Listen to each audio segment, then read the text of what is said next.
pembacaan manaqib Syekh Abdus Somad Sirajul Huda atau yang kita kenal dengan Datu Sanggur.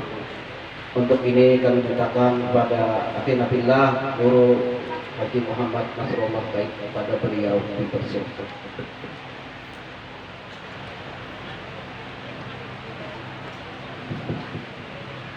Assalamualaikum warahmatullahi wabarakatuh. Alhamdulillahilladzi khassa bi fadlihil 'azim man istafahu lil hadratil qudsiyah wa safahu min qudratis sifatin nafsiyah wa ikhtara minhum bil wilayah.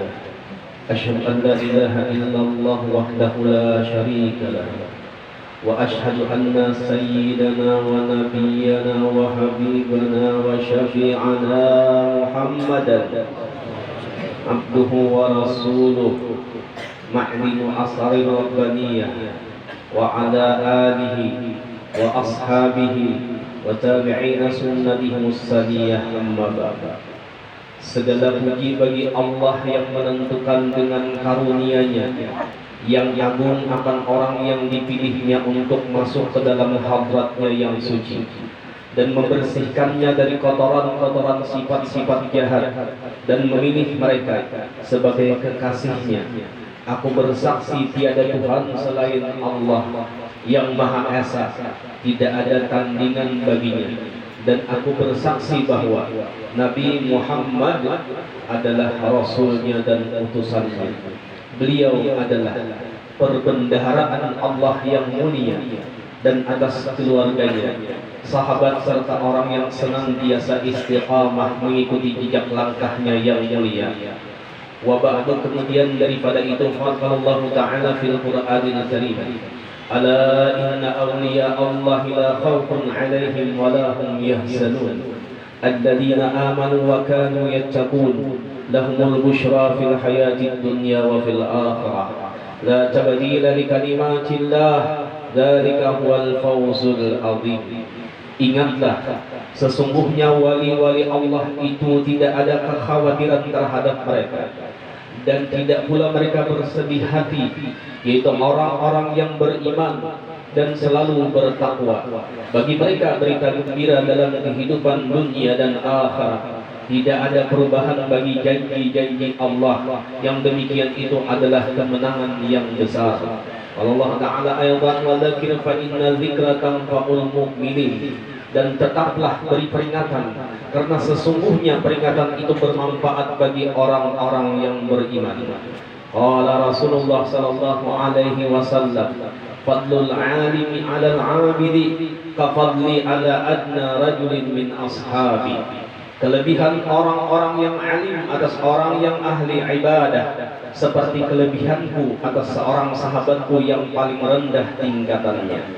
Berkata Syekh Abdul Hasan As-Sadili, telah berwasiat kepadaku oleh kekasihku Rasulullah sallallahu alaihi wasallam, janganlah engkau melangkahkan kakimu kecuali menuju suatu tempat di mana engkau berharap pahala dari Allah.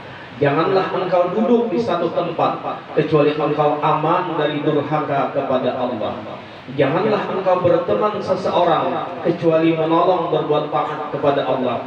Dan janganlah memilih kekasih kecuali orang yang menambah keyakinanmu kepada Allah Subhanahu wa Ta'ala.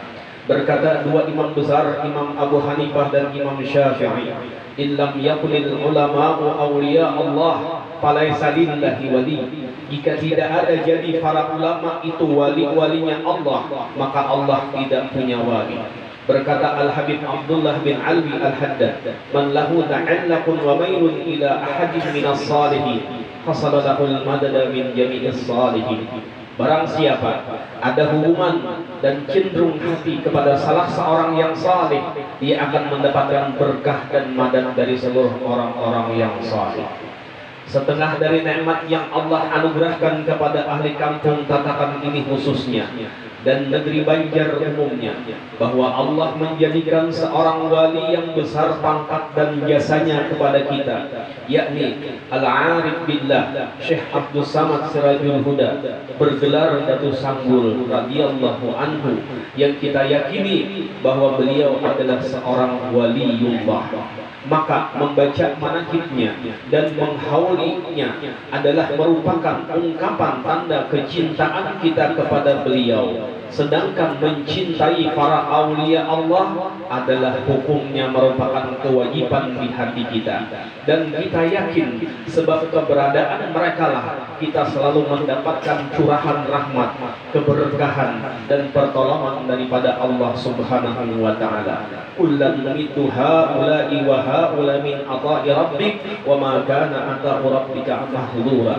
Kepada masing-masing golongan, baik golongan ini maupun golongan itu, kami berikan bantuan dan dari kemurahan Tuhanmu, dan kemurahan Tuhanmu tidak dapat ditandingi. Bihim yadfa'ullahul balaya wa yakshibur razaya wa yusdi kulla khairin wa ni'mah. Dengan sebab mereka Allah tolakkan segala bala, Allah hapuskan kekotoran, dan Allah datangkan semua kebaikan dan kenikmatan. Laulahumu bainal anami laduktikat jibalun wa ardun irtikabil khati'ah. Jikalau mereka tidak ada berkumpul bersama manusia, niscaya Allah akan keluarkan isi dalam gunung, dan Allah goncangkan bumi karena sebab perbuatan maksiat dan mungkarat. Syekh Abdul Samad Sirajul Huda adalah seorang ulama besar yang arif rabbani wal alim samadani pada zamannya, dan seorang yang khawas mengumpul antara ilmu zahir dan ilmu batin. Nama asli beliau adalah Abdul Samad Sirajul Huda, yang konon berasal dari negeri Palembang, Sumatera Selatan, yang hidup di sekitar abad ke-17 Masehi. Beliau adalah tercatat sebagai seorang ulama di daerahnya, namun himmah dan semangatnya akan hausnya dalam menuntut ilmu agama sangatlah kuat, sehingga jauh-jauh beliau berangkat dari negeri Palembang untuk menggali dan memperdalam ilmu pengetahuan, sehingga hampir dalam setiap kesempatan terukir rangkaian doa yang selalu dipanjatkan dalam munajatnya, memohon kepada Allah ditunjukkan seorang murabbi mursyid yang akan membimbingnya suluk hingga wasil kepada Allah Subhanahu wa taala. Akhirnya keinginan itu diperkenankan dan doanya dikabulkan oleh Allah dengan diberikan bisyarah melewat mimpi bertemu dengan seorang tua yang sangat bersahaja dan penuh berwibawa, mengatakan, jika anakku ingin menuntut ilmu ma'rifatullah, ilmu sejati, maka datanglah kepada seorang guru yang namanya masyhur dengan sebutan Datu Subat di Pulau Borneo, persisnya Desa Muning, Munggutayuh, di Wadak Gumpa, daerah Tatakan Kerajaan Banjar. Setelah terbangun, Syekh Abdul Samad sempat merenung dan masyghul memikirkan apa yang ia dengar dalam mimpi itu. Di satu sisi, ia sebenarnya sudah menjadi ulama yang cukup dikenal di daerahnya, dan di sisi lain bahwa perjalanan menuju Pulau Borneo atau Kalimantan tentu sangatlah jauh, dan boleh jadi ia tidak lagi akan melihat tanah kelahirannya sampai akhir hayatnya. Namun mimpi tersebut semakin lama justru semakin menumbuhkan tekadnya untuk mengembara, mencari ilmu, memperluas wawasan, dan menambah-nambah pengalaman hidup. Setelah keesokan harinya, ia pun menceritakan perihal mimpinya yang menjadi cita-citanya kepada ibundanya, dan memohon berlutut di hadapan ibunya sambil mencium tangan dan kakinya supaya diizinkan untuk meneruskan menuntut ilmu ke Pulau Borneo. Akhirnya ibunya pun memberikan izin dan mendoakannya, walaupun dengan berat hati berpisah dengan anak kesayangannya itu. Buah hati belahan jantung, namun ia pun tidak bisa menghalangi keinginan anaknya untuk memperoleh ilmu sebagai bekal di masa yang akan datang, yang akan membawakan keberuntungan dunia dan akhirat. Menuntut ilmu ke negeri Banjar. Dengan diiringi derayan air mata, sang ibu melepaskan kepergiannya. Akhirnya berangkatlah Syekh Abdul Samad dengan menumpang kapal perahu menuju Pulau Borneo. Setelah menempuh perjalanan kurang lebih 1 bulan, sampailah di Pulau Borneo dan terus melakukan perjalanan darat menuju tempat yang diisyaratkan dalam mimpinya.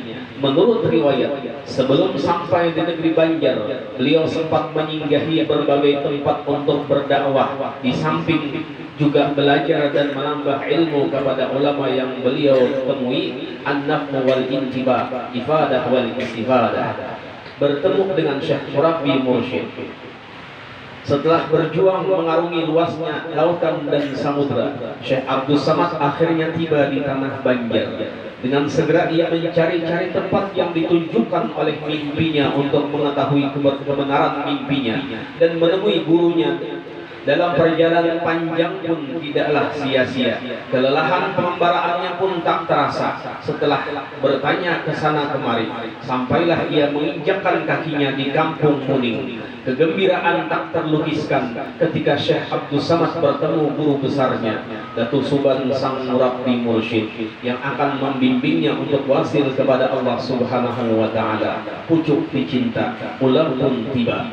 Sang guru pun begitu gembira dengan kedatangan muridnya yang satu ini, karena walaupun pertama kali berjumpa, namun Datuk Suban dengan perasaan batin dan firasatnya yang kuat telah mengenal dalam kepribadian Syekh Abdul Samad sebagai pribadi yang tawadhu, sabar, jujur, tawakal, dan taat serta teguh dalam pendirian. Ittaqu firasatal mu'min fa innahu yanzuru bi nurillah. Menurut riwayat yang ada, bahwa Datuk Suban telah memiliki puluhan orang murid khusus yang ahli dalam bidangnya masing-masing.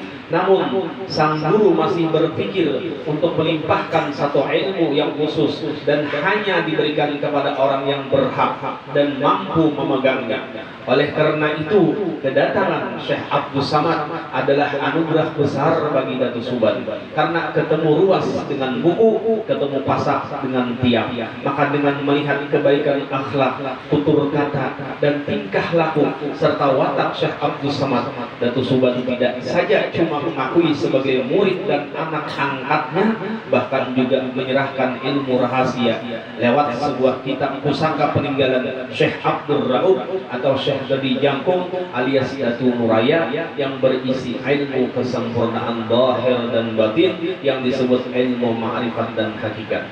Dengan diserahkan kitab pusaka itu, maka kepemimpinan para ulama, para datu dan tubuh di Kampung Muning berpindah dari Datu Suban kepada Datu Sanggul.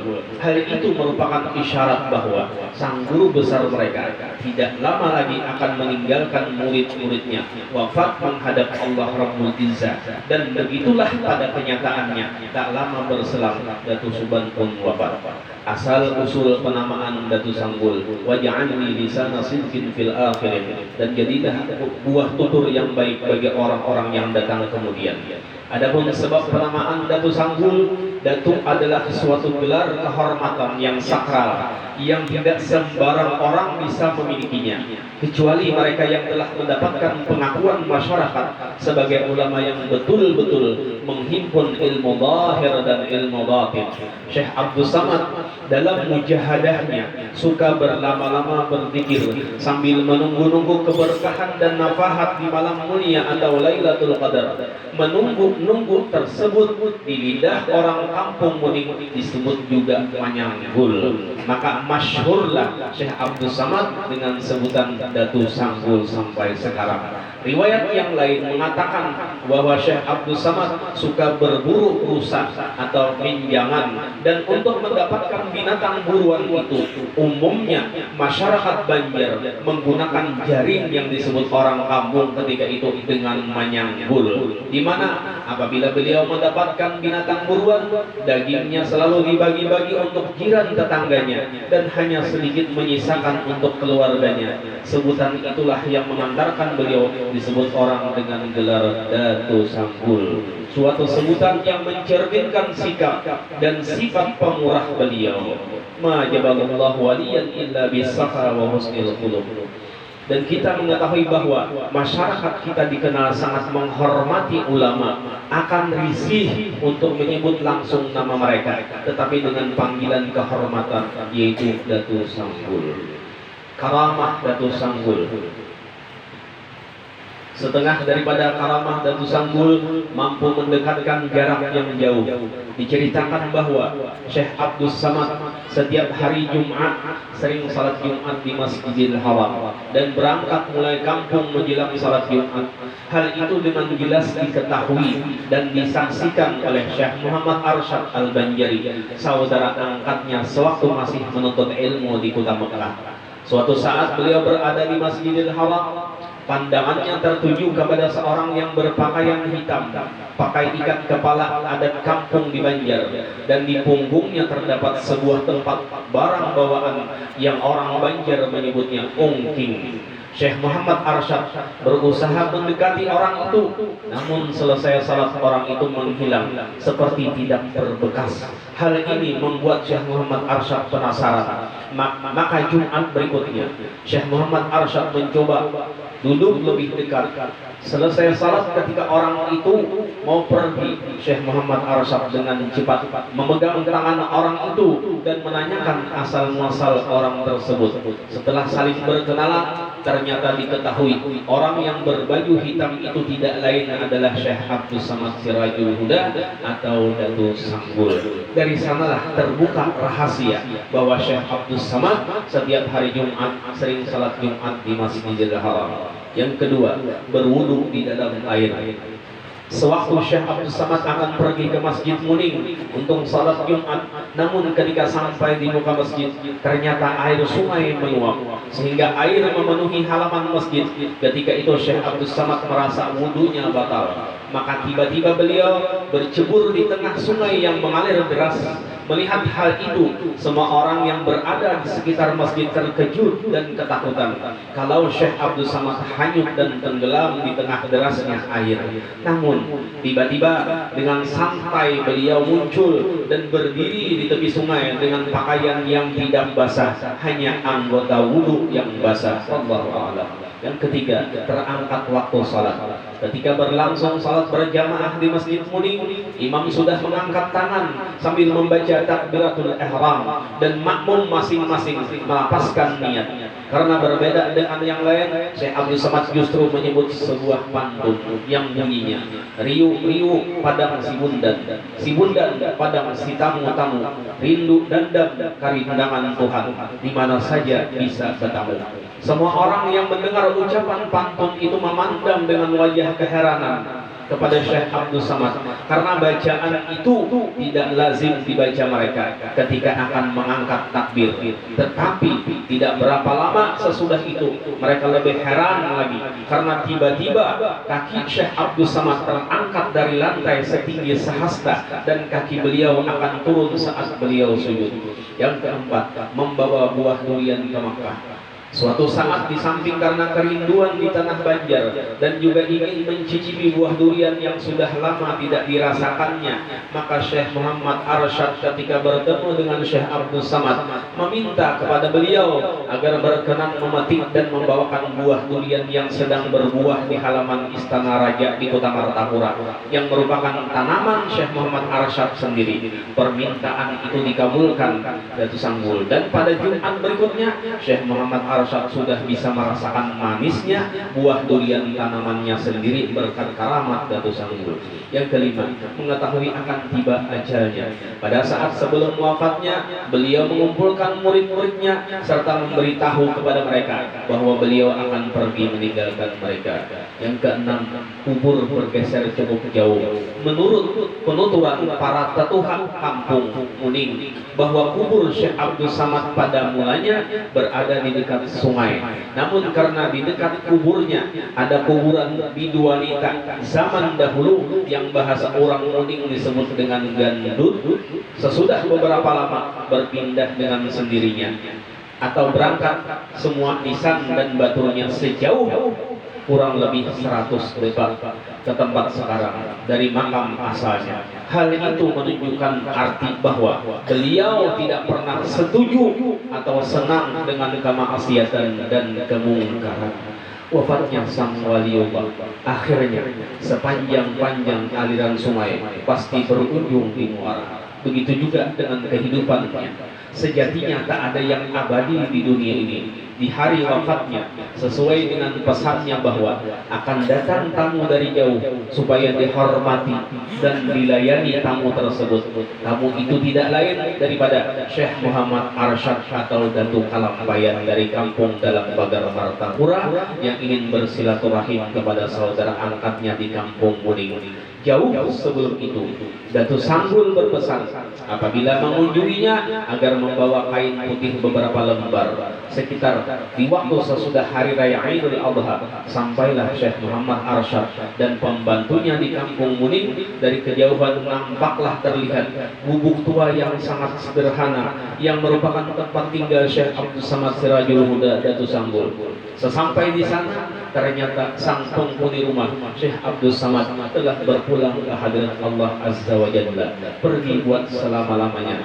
Masyarakat Muning berduka. Hujan pun cukup deras mengaliri kampung Muning selama 3 hari 3 malam. Pertanda langit sedang menangis, bumi pun berduka. Semua berkabung atas kepergian sang kekasih Allah Subhanahu wa taala ini. Idza matal alimu bakadis sama. Apabila meninggal orang-orang yang alim, maka langit pun menangis. Ya ayyuhan nafsul mutmainnah, irji'i ila rabbika radiyatan mardiyah, wadkhuli fi ibadi wadkhuli jannati.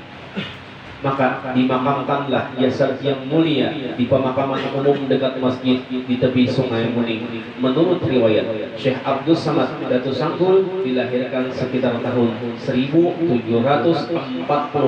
Masehi dan wafat sekitar tahun 1773 Masehi. Usia beliau hampir mencapai 70 tahun. Rabbi fanfa'na bi barakatihim wahdina al-husna bi hurmatihim wa amitna fi tariqatihim wa mu'afatin minal fitani. Rabbana andurna wal hadirin wa atina al-husna bi afiyatin. Semoga Allah Subhanahu wa taala selalu meliputi beliau dengan curahan rahmatnya, dan semoga keberkahan, madad dan syafaat akan selalu kita dapatkan, dan semoga kita dikumpulkan bersama Nabi dan aulianya di dunia wa fil barzah wa fil qiyamah di akhirat kelak. Amin amin ya rabbal alamin walhamdulillahi rabbil alamin. Jamaah